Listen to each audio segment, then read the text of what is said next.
Dobar dan i dobrodošli u drugi RepHero video intervju. Sa mnom je danas Luka Abrus, jedan od partnera iz Five-a, tvrtke koja je nedavno prodana britanskoj Endavi za 250 milijuna kuna. Luka, molim te, vi se bavite mobilnim aplikacijama u Five-u, čime se Endava bavi? Pa Five zapravo ne radi samo mobilne aplikacije, to je možda manji dio onoga čime se mi bavimo. Mi se bavimo digitalnim produktima, to uključuje jako puno weba i mobila i različitih drugih platformi, ali se bavimo produkt strategijom i dizajnom i growth marketing. To su neke strateške usluge koje nam zapravo otvaraju vrata svih novih projekata koje smo dobili zadnjih par godina. Endava je IT services firma koja se bavi na sličan način uslugama kao i mi. Imaju užasno jak development, imaju naravno dizajn, imaju vrlo velike klijente svuda po svijetu, oni imaju 33 lokacije i više od 7.500 zaposlenika i bore se sa konkurentima na globalnom tržištu i tu vide nekako Five da sa našom baš product strategijom i product uslugama možemo pomoći Endavi da ode na sljedeći korak. Kako je uopće došlo do akvizicije? Koliko se sjećam, nije se nikad spominjalo da se Five prodaje, sad je došlo do tog naglog koraka, u čemu je tajna? Pa nekoliko je stvari. Mi smo razmišljali kako zapravo brzati rast Five-a. Znači, mogli smo rasti linearno kao što smo rasli zadnjih 10 godina, što je, mislim, odlično, ali nekako i za sebe osobno želimo u sljedećih 5-10 godina naših karijera dići to nekako sve na veću razinu. I gledali smo nekoliko opcija za Five, od toga da mi krenemo akvizirati druge firme, ali smo ipak premali za tako nešto. Značajnije firme da akviziramo, premali smo. Gledali smo opcije da raizamo neku investiciju pa ubrzamo svoj rast u New Yorku, ali to bi značilo zapravo trčanje za nekim exitom, ganjanje financijskim rezultatima sljedećih par godina i onda smo se okrenuli prema strateškim partnerima gdje nam je bio cilj da viziju koju smo gradili kroz Five zadnjih 5-10 godina kao product agenciju koja radi sa top brandovima i rješava neke core probleme, da nađemo partnera koji će nas vrednovati zbog toga. I tako smo upoznali Endavu i oni su doista checked off all the boxes što se tiče nekih naših kriterija, jer kažem, vizija koju smo gradili tu zadnjih 10 godina dobio samo veći playground za sljedećih 10 godina unutar Endave. Što se tiče vrijednosti, kako je dogovorena ova cijena, kojom metodom je to? Metodom, mi smo angažirali advisor da nam pomogu u cijelom tom procesu i oni su zapravo najviše pregovarali oko cijene, ali cijene koju u ovim slučajima postoje na temelju neke multiple na EBIT-u, na profitabilnost firme. I sad definirali smo naravno šta je naša EBITDA, kako se to točno, šta je točno naša profitabilnost, obzirom da su genetski, bar i kod nas su malo složenija struktura, definirali smo neku multiplu, a na kraju smo se dogovorili oko konačnog iznosa koji se opet pretvori u neku multiplu da mogu to opravdati. Koji su benefiti koje od ove suradnje ima Five, koji su benefiti koje ima Endava?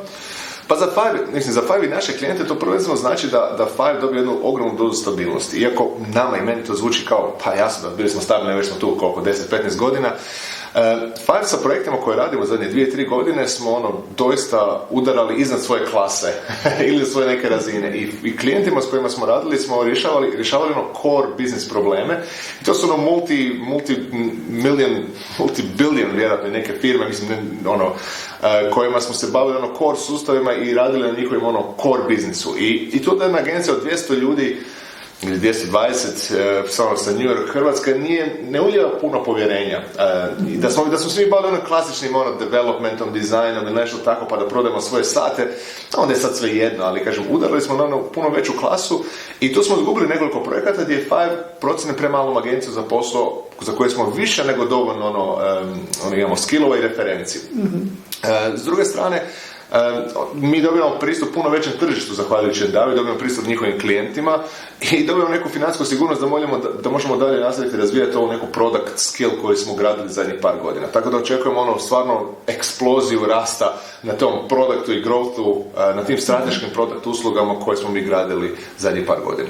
Za Endavu to znači da dobiva mi smo tek zapravo druga agencija koju su oni akvizirali u tom agencijskom, baš agencijskom smislu. I oni dobivaju zapravo jedan novi skillset, stvari što zapravo nemaju i naš nekako cilj je da pomognemo da sljedećih 5 godina ili 10 Endava bude puno značajnija i veća zahvaljujući baš ovim soft stvarima koje Five radi, opet ponavljam su product strategije i ti konzumer produkata.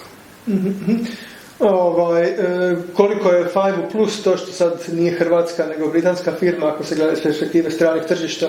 Ili se otvaraju neka nova... Pa sve jedno. Mi smo bili njujorška agencija sa jakim prezensom u Hrvatskoj. Mm-hmm. Svi naši klijenti su bili u Americi i tako da zapravo smo bili njujorška agencija. Ne vidim da se nama tu nešto puno mijenja. Mijenja nam se iz razloga što postajemo dio jedne veće grupacije s kojima opet hrpe ureda po svijetu, velik broj zaposlenika, puno jača osiguranja, odvjetničke timove i sve ostalo, čime zapravo ulijevamo veliku sigurnost našim klijentima da nećemo dip sidro i prenamijeniti tih 10 ljudi koji rade na njima glavnom projektu za nešto za vlastitu svrhu, na primjer. Kakvi su nekakvi rizici, odnosno nekakva potencijalno negativna strana suradnje, mogu li vas oni prodati nekoj trećoj firmi za 5 godina, imate li manje možda samostalnosti nego što ste imali do sada? Pa Endava funkcionira na principu unita, znači oni imaju 25 odvojenih unita koji i Five će postati jedan od takvih.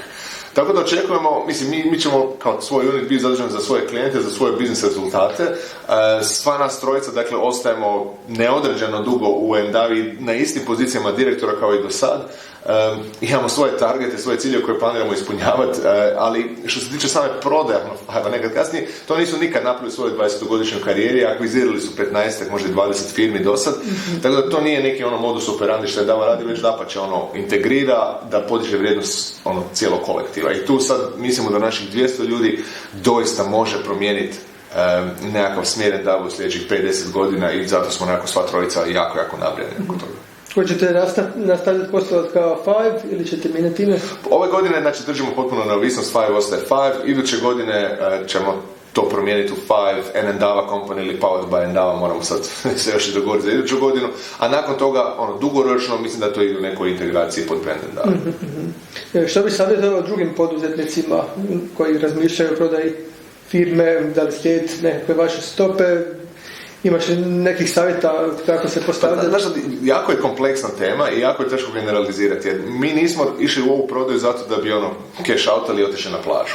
Ne, naša glavna motivacija da želimo sljedećih 50 godina napraviti neke puno veće stvari nego što bismo mogli sa Five-om danas. S druge strane, želimo našim ljudima nastaviti deliverati tu viziju da želimo raditi impact na svijetu, raditi važne projekte, imati kontrolu nad tim projektima i mislim da se možemo stvarno to nastaviti.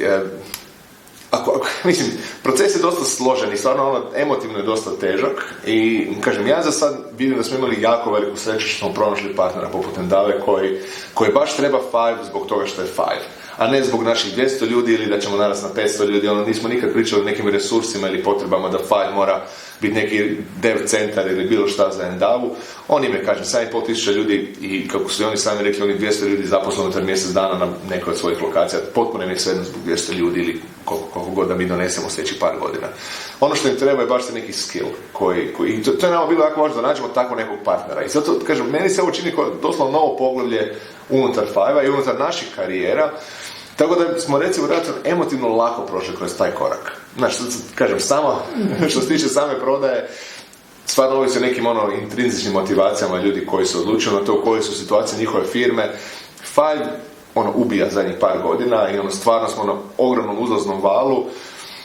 Tako da nismo da se ovo nije dogodilo, ne bi mi to posebno svetlo jer gradimo dalje svoju viziju, ali nekako sam uzbuđen da sad zahvaljujući Endavi ili sa Endavom možemo tu viziju egzekutati na puno više razini sljedećih par godina. Ok, hvala vam, sretno s vizijom i daljnjim rastom. Hvala lijepo.